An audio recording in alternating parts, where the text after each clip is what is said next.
People who were raised by Doomsday preppers, what was it like? Like others here, my mom wasn't a full-blown prepper. She's a woman who likes the idea of being prepared during an emergency. When my mom got a big tax refund a few years ago, she stocked up on about a year's worth of non-perishable foods, emergency supplies, and we learned survival skills. Although we ate all the food not due to an emergency, but due to hard economic times, it was a major relief to have something to fall back on when times got tough. Some of the weird things though, we had a plan to get to Canada. Seeing my mom thought Bush was going to declare martial law. Prepping saved me from homelessness once. I had enough food and supplies to last for 4 months, enough time to get back on my feet. Keeping myself debt-free and prepared was a lifesaver. Not raised, but I rented a room in a prepper's house for a few years. The guy was super nice and didn't come across as crazy, except for his massive distrust of govt. He had chickens and food that would last them for years. Pros: fresh eggs every morning. Cons: chicken coops smell like chicken crap. This wasn't all that weird as we were in rural New Mexico. In the house, there were a few closets completely full of dried beans and rice in airtight containers. Other drawers had MREs, various supplies you might take camping, etc. To be quite honest, it was not at all bothersome and actually gave me a lot of comfort that, on the odd chance he was right in his weird predictions, we would be ready. I think a lot of people could be better prepared for disasters than they are. I would get kicked out of a bomb shelter if I were continuously fed beans : I had a very good friend in high school whose grandparents raised him. They were pretty religious people and believed fully and completely in the whole Mayan calendar doomsday thing, but they were Christian. So, they saved up all this canned soup, because canned soup will save you from doomsday, and believed that if they hid in their basement during doomsday that they would be able to survive. But in 2012, when it didn't happen, they took it a step further. They decided to move the whole family, 3 children, to Utah to live on a secluded farm in order to save up for and prepare for the future doomsday. They believed that they would be told by Jesus somehow the next doomsday, and by hiding in their basement in their large house in the middle of nowhere, Utah, their lives would be saved. And from then on they would have to repopulate with all of the people who were saved after Armageddon. My friend used to call my crying. Keep in mind he was 15-year-old kid, because he was so upset about what his grandparents were making them do. It was pretty fricked up. Update: since I have gotten so many replies, I'm going to look into where he is and what he is doing. I'll answer as soon as I find out. I'll be up answering questions if anybody else has any. Update: I did find him on social media, but he hasn't uploaded in about a year. I have some connections through friends. I'll try to figure out how he is doing. Update: I have contacted a friend and he apparently is living here and has a job at a shopping center, so I at least know he is doing okay. He also apparently has a girlfriend. I know I keep updating, but I'm trying to keep the story up as soon as I get info. Update: I was finally able to make contact with him this morning. He is living in a small apartment with his girlfriend, and he's doing fine. I'm sure he has some crap to work out. He doesn't have contact with his grandparents anymore, but his sisters call him a couple times a year. They are apparently being homeschooled, but he doesn't buy it. That's all I really got out of him before his girlfriend texted me and became angry that I was attempting to flirt with him. So I backed off. Even though I'm in a committed relationship, but whatever. At least he is doing fine. He seemed like he was in a pretty good place, just has a crazy overprotective girlfriend. They were pretty religious people and believed fully and completely in the whole Mayan calendar doomsday thing, but they were Christian. Dat logic. My sides. They hurt. While I wouldn't say doomsday preppers, my family is pretty big into survival skills and food storage and all that. I guess I had a normal childhood. My family keeps food storage and we used to have some 50-gallon drums to hold water in before we had to empty it to move. I spent my childhood learning knot making, camping, survival skills, shooting, and a bit of woodworking. My favorite story has to be when I went on a survival trip with my Boy Scout troop a few years ago, and we slept without tents or food or a fire source and fished mussels out of a lake to eat. Life is pretty normal aside from my ridiculous stash of camping gear for Boy Scout and backpacking trips. If there's anything I've learned from all of this, it's that self-sufficiency is one of the best feelings you can have. It's the combined meaning of hope, confidence, and strength. Prepping. Relax, we're not all lunatics afraid of zombies or some neo-fascist government takeover. Some of us are Canadians who remember harsh winters when the power would go out for a few days. Some of us are Americans in the North Cascades. Winter is coming, if we don't burn down first.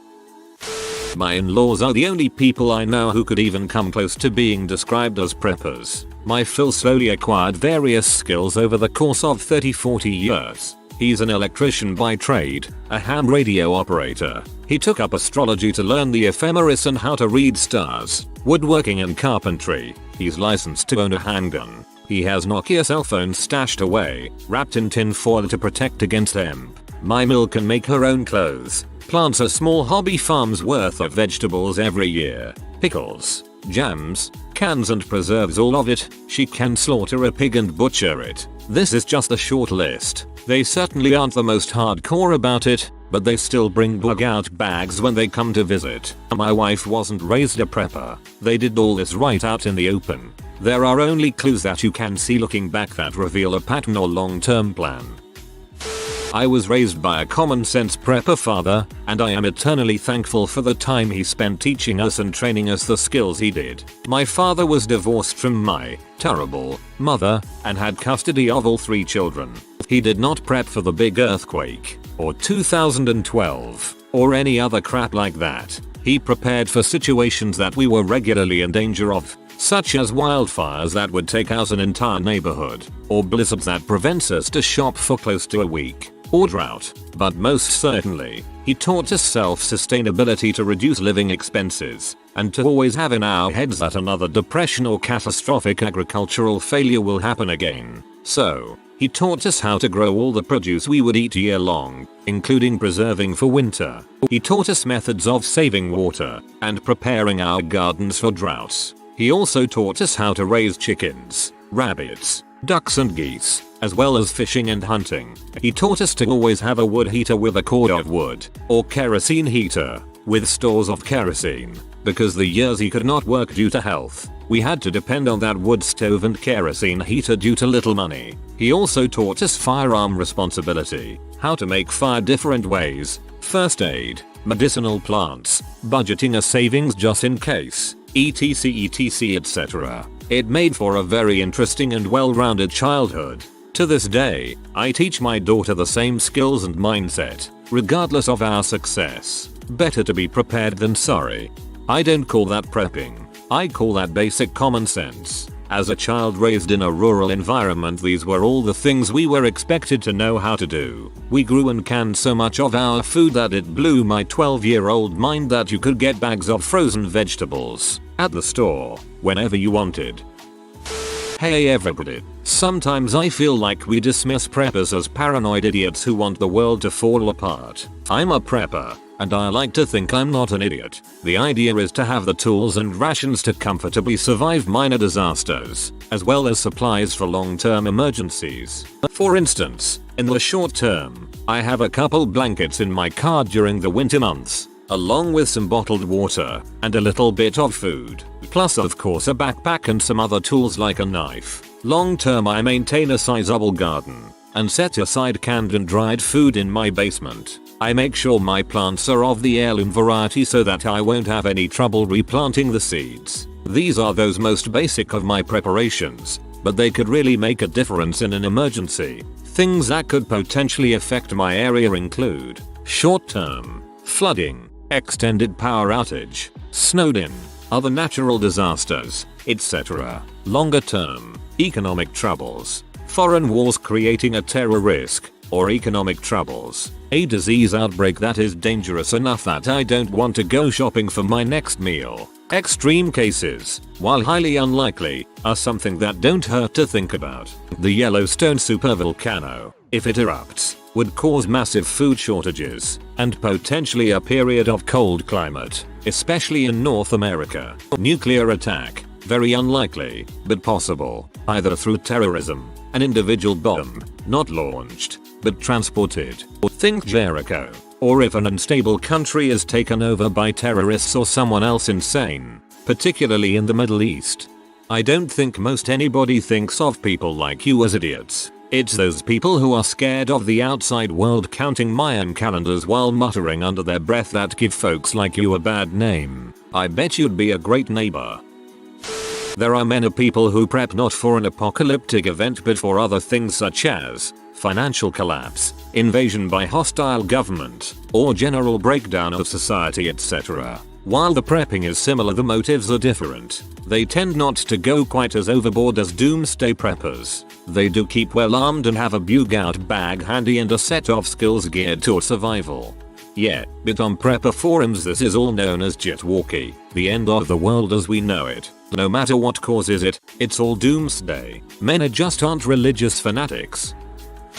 My stepdad is Baha'i and believes in an economic collapse sometime soon. My mom thankfully doesn't share the sentiment and gets upset whenever he goes on rants about the upcoming collapse. Besides that, it wasn't too bad. For Christmas I buy him collapse themed books and my mom will get mad at me for encouraging him. Oh, and he also stockpiles silver. He will make regular trips to get cash exchanged for silver, and somewhere in the house is a treasure trove of silver. Why silver? Because gold is too expensive.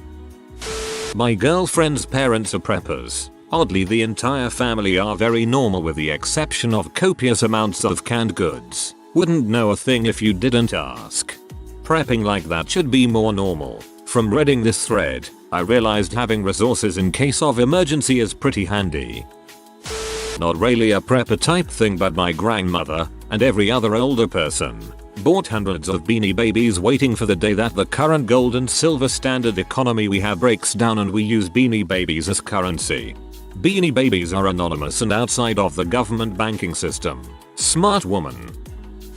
My boss was really into the personal defense weaponry aspect of all of this. Guns, Russian fight training, knife play, etc. It always made me feel like in a real meltdown he would be one of the first to be targeted because everyone knew about his collection. I always try to remind people that we, the world, have been through some serious situations before and we got through them acting as a cooperative groups, not a bunch of violent individuals. I'm not familiar with Russian fight training, but based on how seriously they take roulette, I wouldn't mess with him. It's pretty weird. My mom is into it, my dad isn't. I don't remember when it started, but my mom was really into Catholic prophecy. Back when I was maybe 10 she got really into it. She said that the apocalypse would begin before I was 16.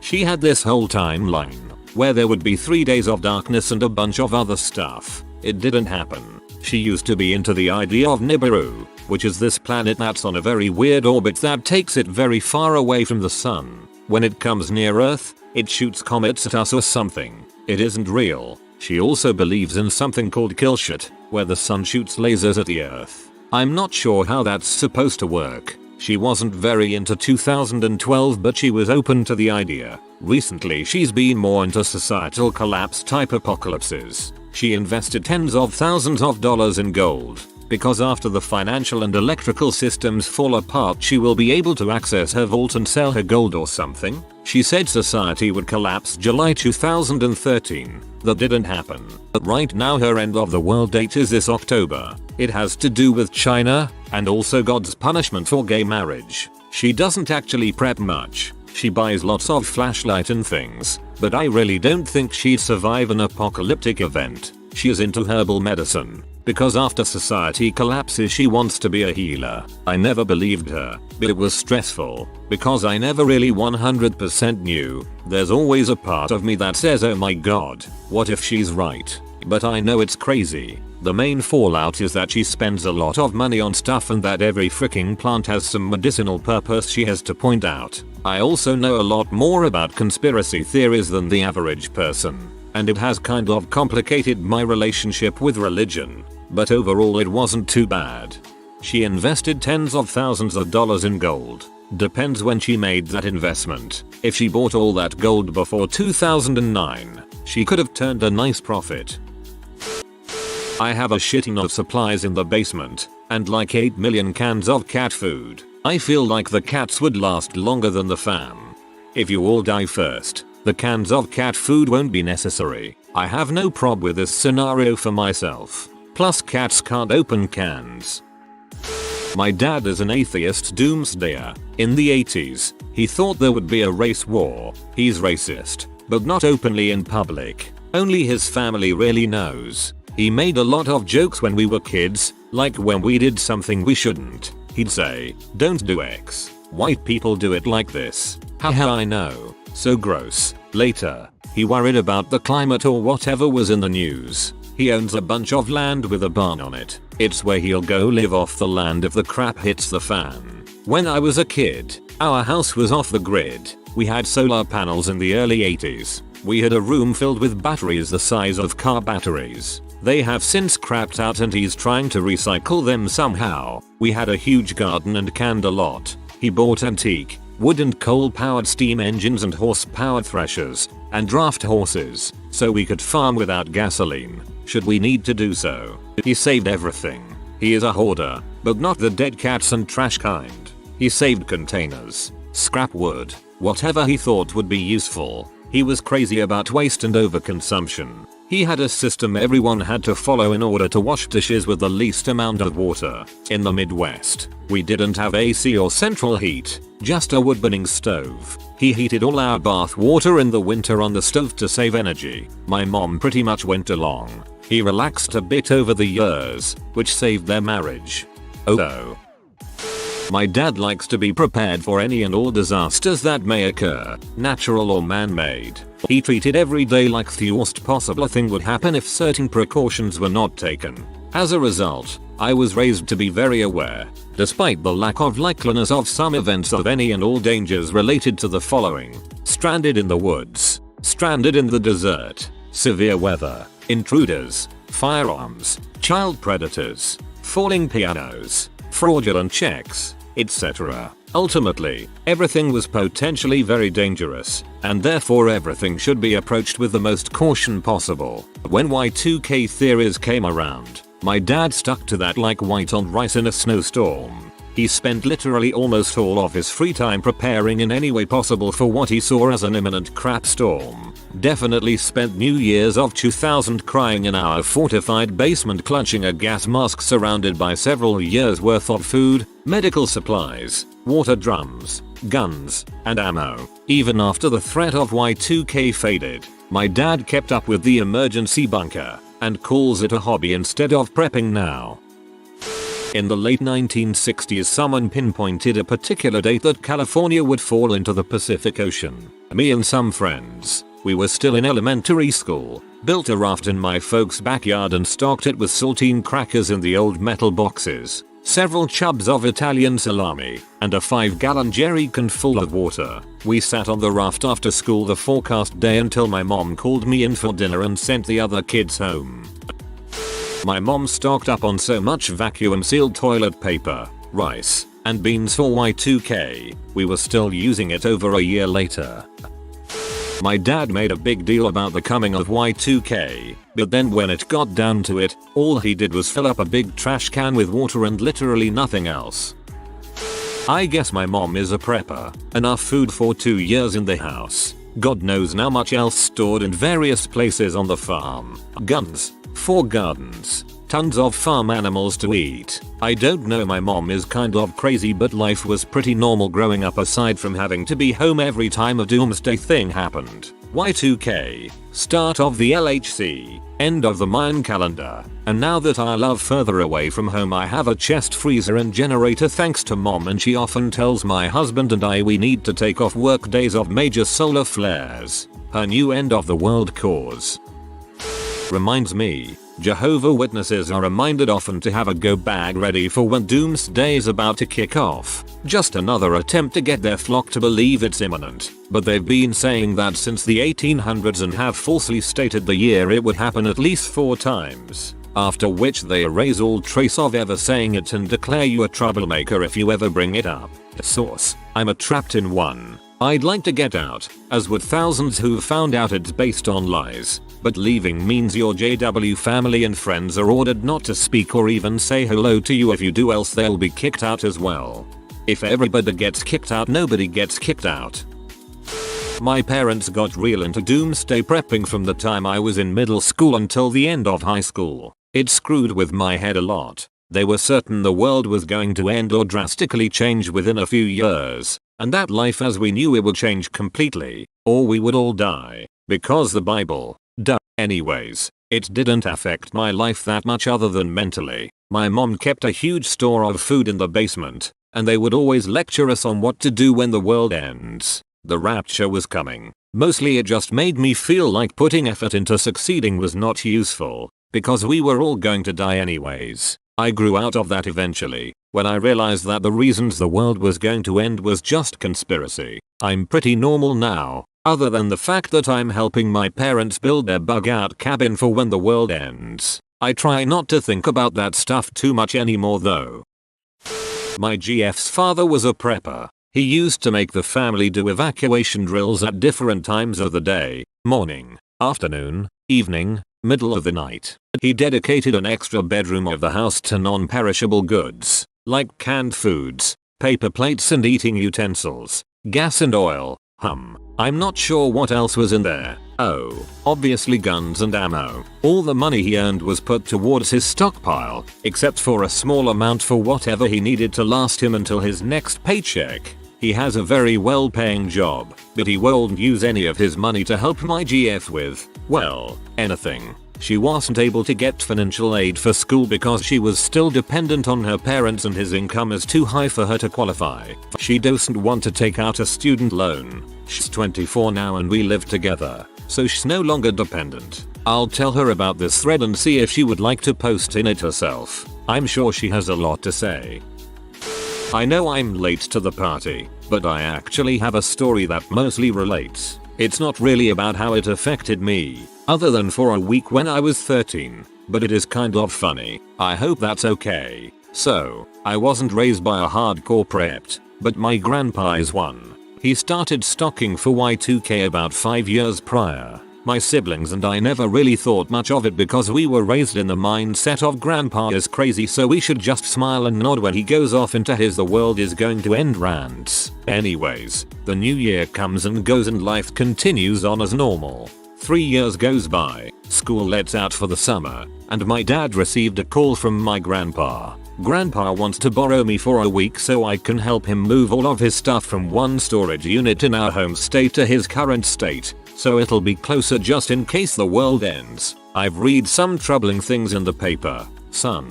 Next thing I know, my grandpa and I are standing in front of a 20 by 35 foot storage unit, filled top to bottom with those plastic storage tote things. These things are filled with dollar store flashlights, duct tape, rope, batteries, socks, undies, and who knows what else. As the days wear on, and my 13-year-old self is starting to get very tired of hauling these totes into the back of a rental truck and then driving for 8 hours just to turn around and do it again, I notice something. We have emptied out about 30 feet deep into the unit. The next row of stuff was toilet paper, wall to wall, floor to ceiling. A row of toilet paper. I'm thinking cool, something useful. Boy, was I right. The last 5 feet deep was toilet paper. Oh my god. So much toilet paper. We ended up making the last load with nothing but toilet paper in the back of the rental truck. Again, years go by and my dad once again received a call from my grandpa.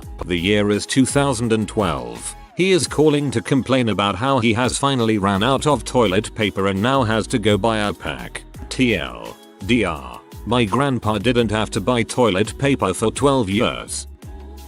My parents bought a farm and built their own house. We had an orchard, animals, and crops. I guess they didn't have a specific doomsday in mind, just a general idea that society would collapse. I think it was due to them being big geeks in the 70s before it was cool. They both got stuffed in trash cans in high school, before eventually meeting at a D&D quest at Berkeley. They were atheists, with a general anti-society vibe. Our property was always referred to as the family compound and they absolutely planned for everything. We even had a well with a specially designed water treatment system that was supposed to be able to filter out toxins that they believed would be in the groundwater someday. I wasn't allowed to watch TV. I had to learn how to grow vegetables and slaughter animals, and I had to learn leather work in case I needed a trade skill after society fell apart. What was it like? Lonely. It was hard to make friends since TV and video games weren't allowed in my house. Original Nintendo came out while I was in elementary school.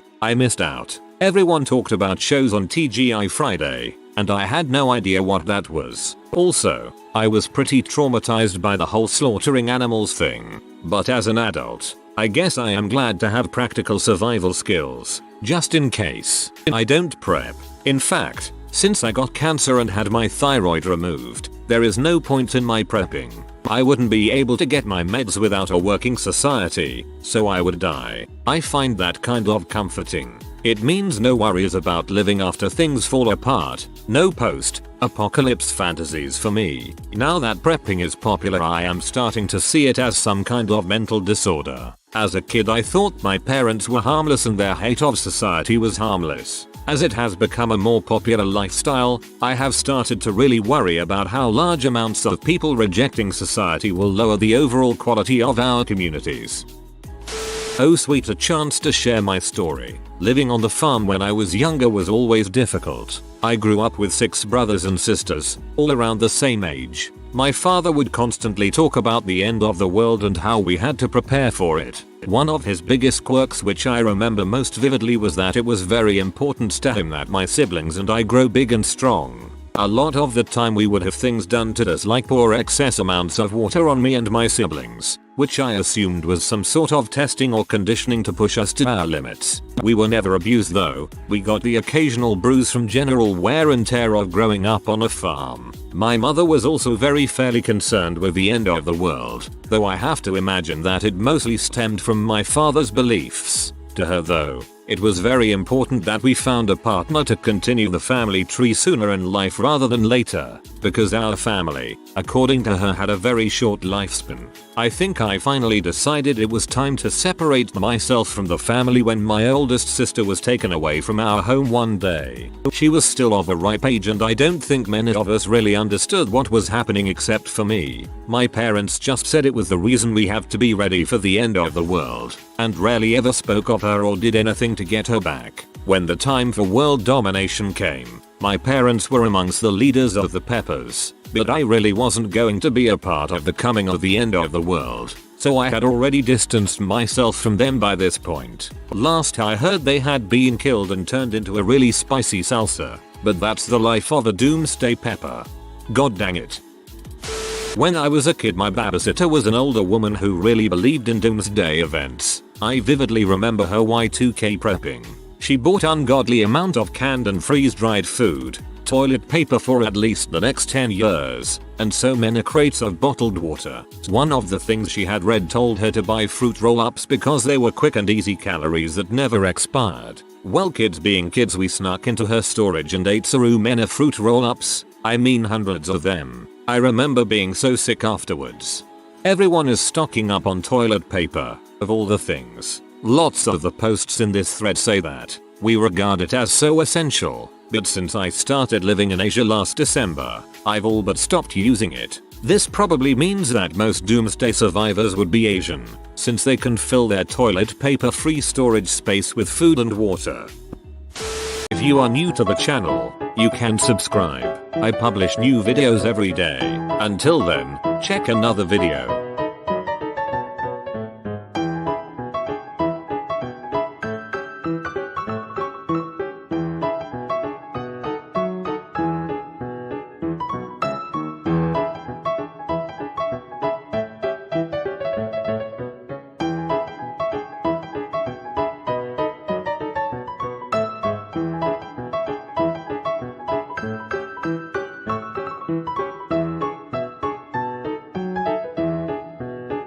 Bye for now.